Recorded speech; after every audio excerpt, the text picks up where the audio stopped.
All right, welcome to Rapid Fire Manufacturing with Ian Sandusky, Lakewood Machine and Tool. Got to represent.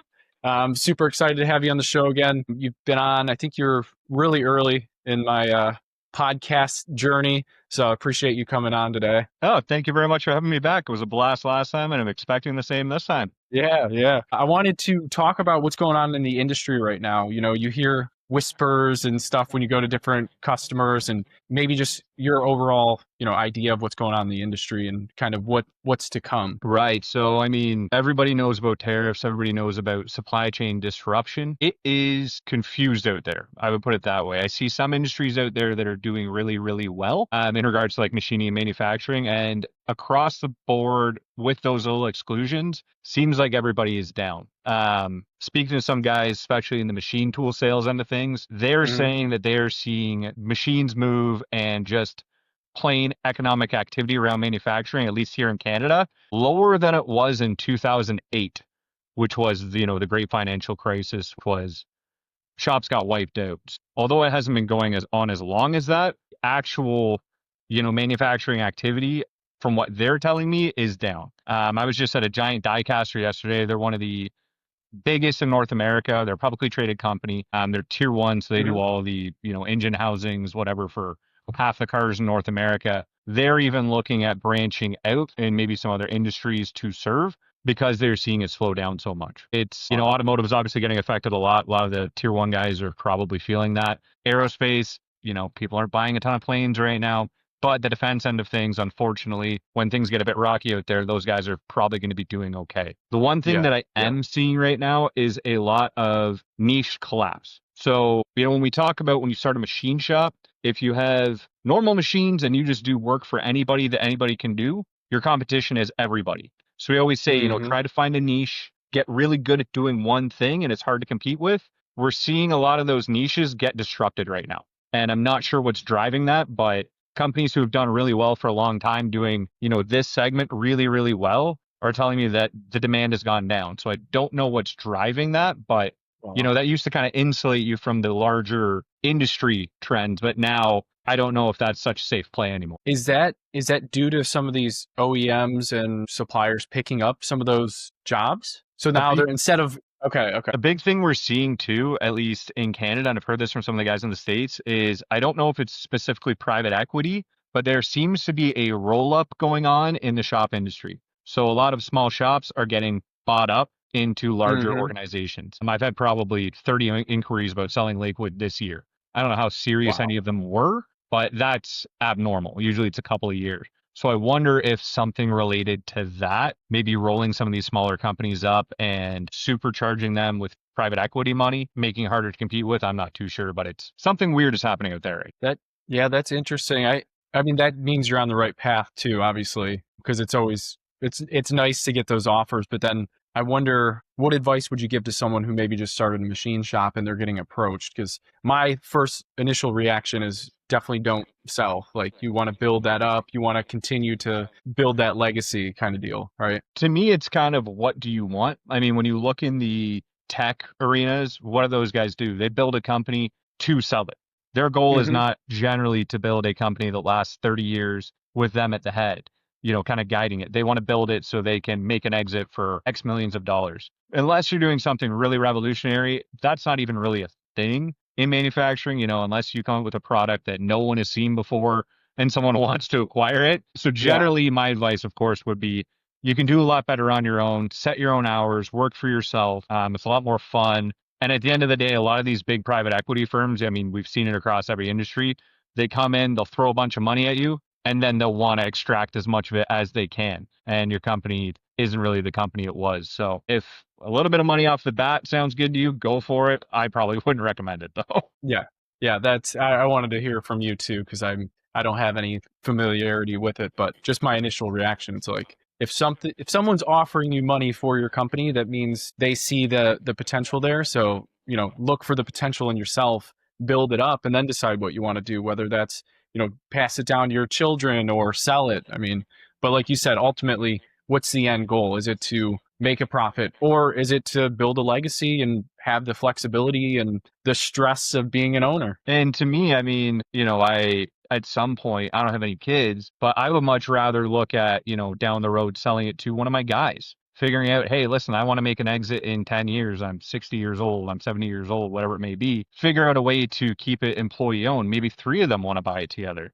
We can figure out a 10-year plan to get it over to them, show them how to run it. And now it's something that can also benefit other people, right? As opposed to selling it to PE and now a couple of investors get rich. It's always better to see if you can help hand off your equipment at least, or your company, to other people in your local area. Even better if they work for you so you can help them and kind of keep the local economy going, keep the small shops going rather than liquidating them for nothing. Absolutely. No, that's a good idea. I know a lot of companies that have done that. The owners are like, all right, one or two guys will split or work off that, company essentially and buy themselves out. So that's pretty cool. That's a good thing to do if you have the chance. I mean, there's so many people out there that would kill to have the opportunity to have a shop, would kill even just have the opportunity to have the equipment. If you don't have the ability to sell your company outright to one of your people, A, try to figure it out, but B, at least don't just auction off your equipment to a liquidator. Like, that can do so much for so many small businesses. See if there's a way you can make it work, as your last give back to the industry if you're exiting it. Absolutely. No, that's a good point.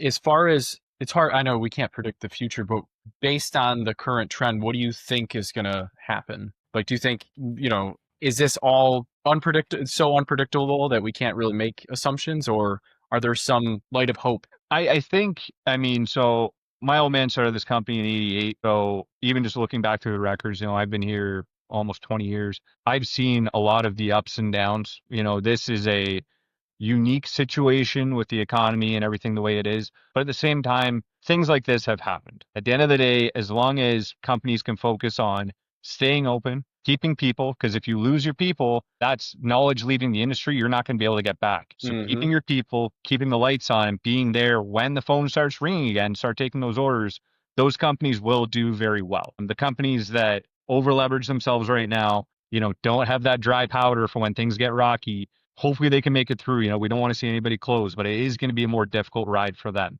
Ultimately, hate it or love it, some manufacturing, because of what's going on, is coming back. I've seen it even up here in Canada, companies that were manufacturing overseas bringing it back.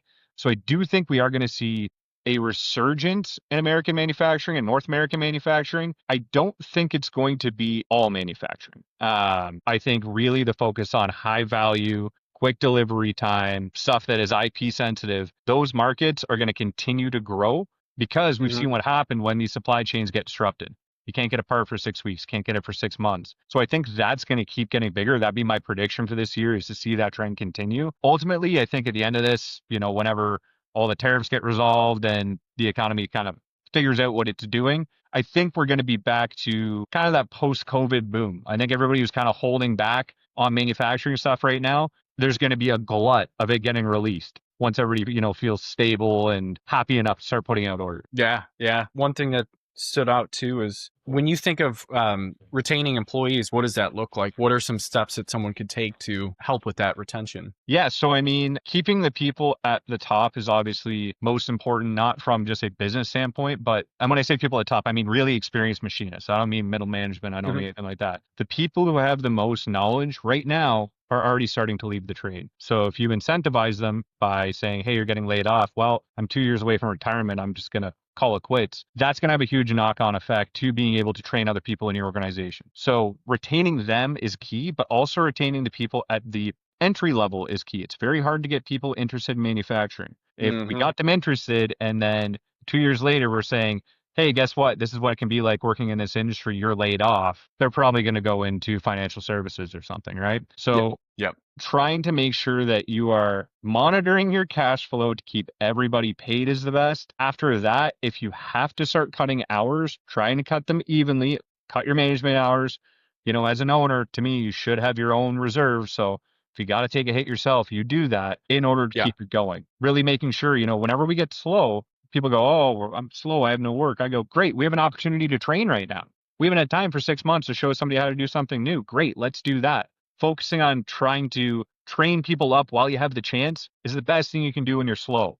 Do that as long as you can, and eventually that phone will start ringing again. Yeah, absolutely. And now when you talk about training, what type of training? Hands-on training from more experienced people, like, hey, watch me, shadow me, I'm going to explain everything to you? kind of deal. Exactly. Like if I have an apprentice and he was running a job on one of my machines, that job runs out, I got nothing to go in that machine, say, I'll say, hey, listen, you're going to go shadow the guy that's been doing this for 30 years. You're just his helper for the next 2 weeks. Whatever he does, you do. And, learn by osmosis. Watch the way he does things. Watch the way he programs. Um, and then as that goes on, it can be great. I don't care because, we're not in a rush. Here's a job. I want you to try to program it by yourself for 6 hours, after you've been shown. This isn't a throw to the wolves thing, but take your time, figure it out, engage your brain, and then we're going to come back and help you. So you get that opportunity as opposed to when we're trying to get stuff out the door, I'll just do it myself, right? Kind of get that development going. And then aside from that, obviously training courses online, if they exist, where they exist, I should say, it doesn't need to be super formal. There's a lot of great resources out there that your guys can use in your shop tomorrow if you had some time. Yeah, that's awesome. It's so important that you recognize that too. The importance of training employees, and then, not only the because a lot of people think it's just compensation. It's not. It's the environment. It's everything. Training, what you're putting into them, right? Yeah, I mean, if you can pay someone everything in the world, I mean, obviously there's a limit where a lot of us would do a lot or would do nothing for a lot of money. Yeah. But, at realistic wages and stuff, people need to feel like they're growing, and they need to be growing, need to be developing, and, training's the way that happens. And it doesn't need to be as formal as I'm sending you on course, but making sure you talk to your people and say, let's set a goal for this year. You don't know how to run wire EDM? This year, our goal is by the end of it, you are going to run wire EDM, or you are not so good at live tooling. Let's get somebody in here who knows it. Let's talk about it. Try to figure it out. Those are going to, like you say, really help retain staff from a interest standpoint. And also then you can pay them more because they know how to do more. Everybody wins, right? Yeah, absolutely. No, that's awesome. I appreciate the knowledge that you bring to the industry. I know I was just talking to someone recently who really looks up to you, and I've heard that quite a bit. So thank you for everything that you do in the industry. You may not even realize how many people you're helping. I'm sure you get messages, but there's a lot of people in the background that watch your stuff and really learn from it. So I appreciate that, but I just like cool stuff. I like manufacturing, and I like showing what we know and what other people know. I talk to a lot smarter people than I am, so I hope to highlight them and show what they know. Get that information out there. yeah, awesome, Ian. I appreciate your time. Thank you very much for having me. Yeah, absolutely. My pleasure.